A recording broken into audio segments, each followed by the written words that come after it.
respuesta. Entre el jueves y el viernes pasado, 42.000 millones de dólares fueron retirados por parte de las empresas del Silicon Valley Bank, lo que hizo que, por supuesto, la alerta se encendiera inmediatamente. Las startups se quedaron con su dinero capturado, muchas de ellas, porque hubo necesariamente que limitar la posibilidad de retiro. Ahí el gobierno tuvo que intervenir.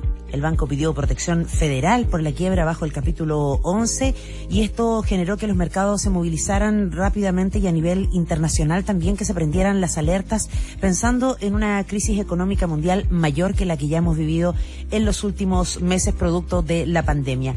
Estamos a esta hora en el ADN Te Escucha haciéndonos cargo de este tema, tratando de entender la situación global y también tal vez tratando de prevenir alguna crisis que pueda afectarnos de una manera directa o indirecta a nosotros también y en nuestros bolsillos.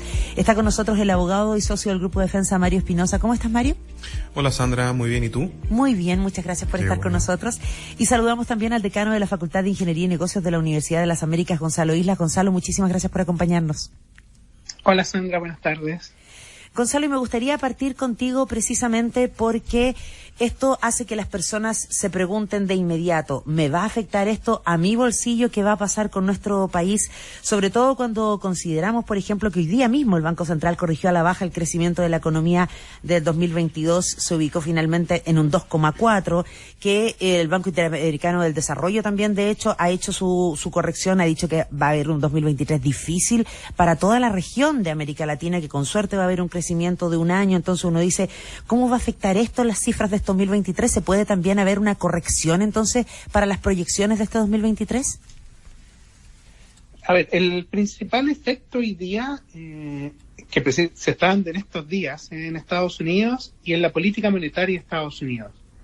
La quiebra de este banco probablemente va a poner una pausa en lo que ha sido el combate a la inflación en Estados Unidos.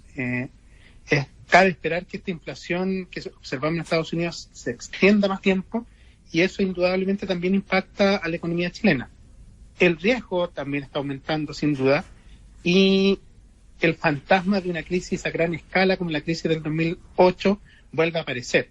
Aun cuando hasta ahora en las semanas posteriores a la quiebra de este banco han habido casos, el caso de Credit Suisse es probablemente el más relevante, parecen estar acotados a ciertos bancos con problemas serios de administración y no una crisis tan sistémica como la que vivimos hace ya casi 15 años. Pero así entonces, como se corrigió a la baja el crecimiento del 2022, ¿se pueden corregir también las proyecciones que hay de crecimiento para este 2023, por ejemplo? En el crecimiento influyen distintos factores y al menos por el momento diría yo que este factor no es tan relevante para las proyecciones chilenas de crecimiento como sí lo pueden ser, por ejemplo, la salud de la economía real en China u otros factores que se asocian más a nuestras exportaciones. ¿Nos afecta? Sí, pero por el momento diría que el efecto es acotado. Perfecto. ¿Existe un riesgo de que el efecto sea mayor? Sin duda.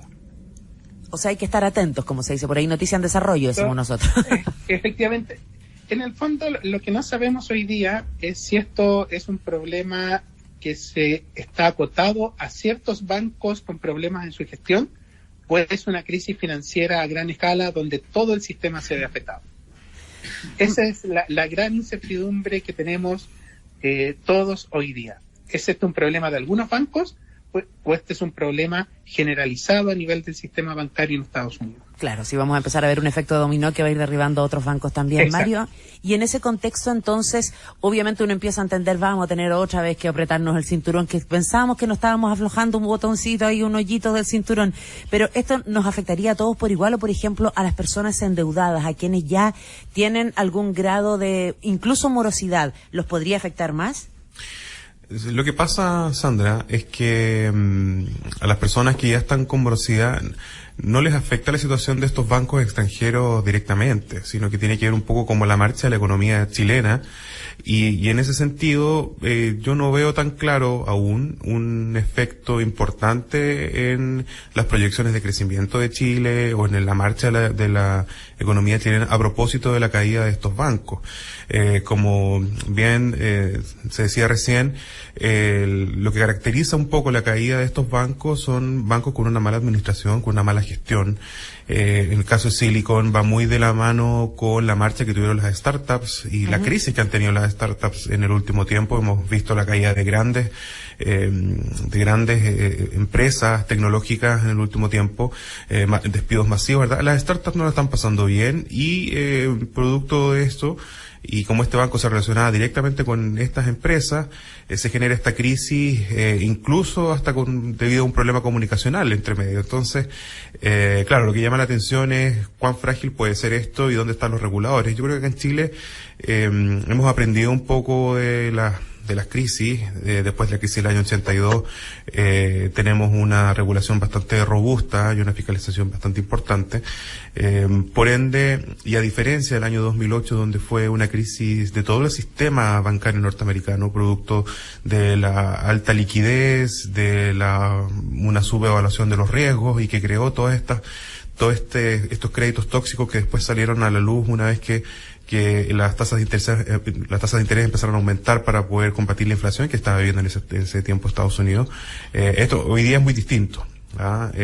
Yo creo que esto no es una crisis a nivel industria, por así decirlo, sino que muy acotado a estos bancos mal gestionados, no solo el Silicon Valley Bank, sino que también el Credit Suisse, que también es un caso que está haciendo harta noticia. Pero llevado acá a los chilenos, al bolsillo de los chilenos, tiene mucho más que ver el contexto de la marcha de la economía chilena, más que estos casos puntuales, diría yo.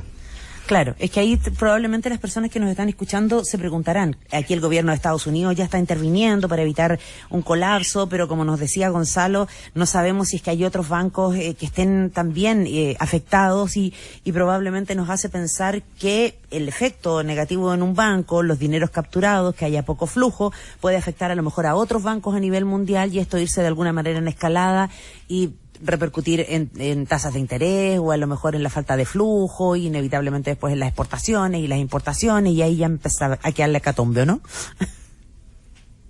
Bueno, eso de alguna forma es lo que tú nos acabas de describir, es una crisis sistémica del sistema financiero, que fue lo que vivimos el año 2008-2009.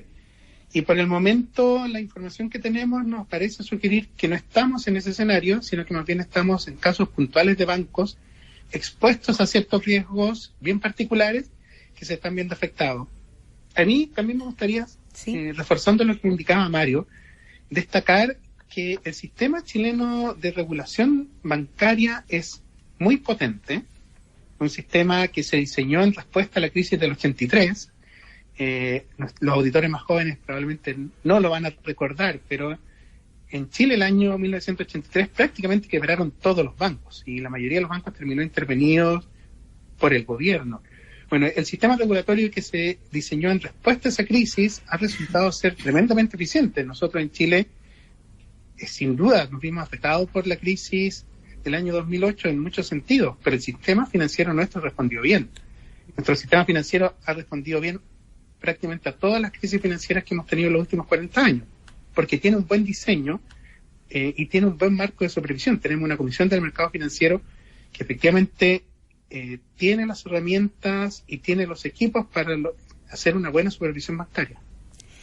Y ahí, Mario, por ejemplo, lo que ha pasado y que mencionábamos al comienzo con el tema de las quiebras en nuestro país, que da la sensación de que se han mantenido de manera más o menos sostenida, y tal como en el 2008 también con un sector de la construcción bien afectado por las mismas. ¿Qué pasa con ese escenario? ¿Qué pasa con las quiebras en Chile? ¿Van a afectar, me imagino, el panorama general? Es que hemos visto ya este año 2023 un aumento importante en el número de quiebras, y esto lo lleva un poco a la visibilidad porque han ocurrido grandes quiebras de grandes empresas, ¿verdad? Pero esto, mira, yo distinguiría. Durante la pandemia vivimos un momento de pausa en el número de quiebras, tanto a nivel de empresas como de personas, pero más que nada por un tema coyuntural, ¿verdad? De que había mucha liquidez, se inyectó mucha liquidez, porque hoy día estamos viendo las consecuencias de eso, pero se inyectó mucha liquidez al sistema y esto hizo que muchas empresas y personas pudieran reordenarse y regularizar sus deudas, pero cuando estas transferencias directas o los retiros terminaron, vimos la realidad de las cosas, y en ese sentido hemos visto un aumento del número de quiebras este año 2023 y todo indicaría que esa tendencia debiera mantenerse.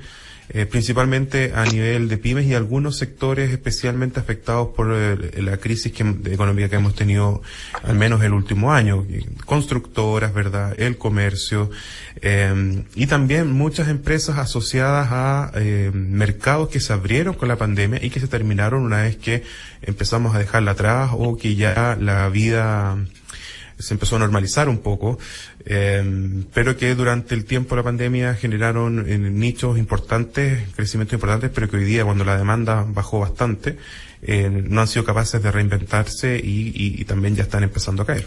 Mario, ¿y ustedes ahí en Defensa de Deudores, por ejemplo, han recibido o han notado mayor solicitud de asesorías, tanto de empresas, de pymes o de personas respecto a cómo enfrentar esta crisis? Yo creo que hay mucho interés sobre soluciones a este problema de crisis. Yo creo que las personas cada vez más tienen conocimiento de que existen herramientas legales para enfrentar esto y no solo dejarse caer, sino que tratar de salvar la empresa cuando es viable, pero que es posible reorganizarla, o derechamente cuando es inviable no esperar que caiga sola, sino que hacer un cierre ordenado. Hace mucha diferencia de dejar morir una empresa sola, solo por el actuar de las demandas judiciales, embargos, remates, etcétera, pero siempre quedan deudas dando vueltas, los accionistas no pueden reemprender, y ahí existe esta ley de insolvencia que busca todo lo contrario, busca hacer un cierre ordenado, darle un término a la empresa sin dejar deudas, rehabilitando a los accionistas, a los socios, para que puedan reemprender. Y hay mucho interés, hay bastante más conocimiento sobre esta ley, y va de la mano con esta tendencia en el aumento en el número de quiebras. O sea, hoy día hay muchas empresas que deciden cerrar porque saben que es la mejor decisión, y que genera mucha diferencia en cerrarla a la luz o bajo el contexto de la ley de insolvencia que cerrarla solo porque hay unas demandas judiciales, embargos, remates, etcétera, que no te soluciona el problema, sino que te deja con problemas hacia futuro. En cambio, esta ley de insolvencia, a través de la liquidación voluntaria o quiebra, permite rehabilitarte, permite extinguir las deudas y permite partir de cero. Gonzalo, y en términos de proyecciones, también pensando en este 2023, entendiendo que esto está en desarrollo y que puede ir fluctuando, ¿tú dirías que hay algún sector más que otro que podríamos prestar atención respecto a que lo puede estar pasando mal en los próximos meses? Hay ciertos sectores que tuvieron un crecimiento muy fuerte durante el periodo de pandemia, motivados por el boom del consumo. Esos sectores están enfrentando hoy día una corrección a la demanda a niveles normales, y por lo tanto probablemente ahí vamos a observar problemas en algunas empresas que quizás sobreestimaron las posibilidades de crecimiento, o que quizás asumieron que ese crecimiento en los últimos 3 años iba a ser permanente. Yo creo que por ahí vamos a observar cosas. Hay sectores que indudablemente, la noticia que apareció, creo ayer o hoy, de la quiebra de esta empresa que se dedicaba a hacer test de COVID, es evidente, son sectores que tuvieron un boom transitorio, pero que ahora se van a corregir a la baja. La construcción sigue siendo una industria compleja. Las condiciones de financiamiento sin duda afectan la demanda, y por lo tanto cabe esperar, cierto, que la actividad en ese sector todavía no recupere los niveles que había tenido en los últimos años. Aún así, no observamos una situación donde tengamos problemas masivos en un alto número de sectores en la economía. La economía no está creciendo al ritmo que esperamos, ¿cierto? Está enfrentando un problema de inflación. Hay sectores afectados, y van a haber sectores que van a continuar afectados en la medida que la política monetaria se mantenga restrictiva, pero no podríamos argumentar o decir que estamos en presencia de lo que podría ser una gran recesión para los próximos años o meses. Bueno, es un tema que nos va a marcar todo este año, por supuesto, al que le vamos a tener que prestar mucha atención, y que vamos a tener sobre todo en estos días que ir mirando qué sigue pasando más allá de nuestras fronteras para ver cómo nos va a terminar afectando a nosotros aquí en el país. A la vuelta de la pausa respondemos las consultas que nos han llegado a través del +569-7772-7572 junto a nuestros especialistas que nos acompañan para advertir,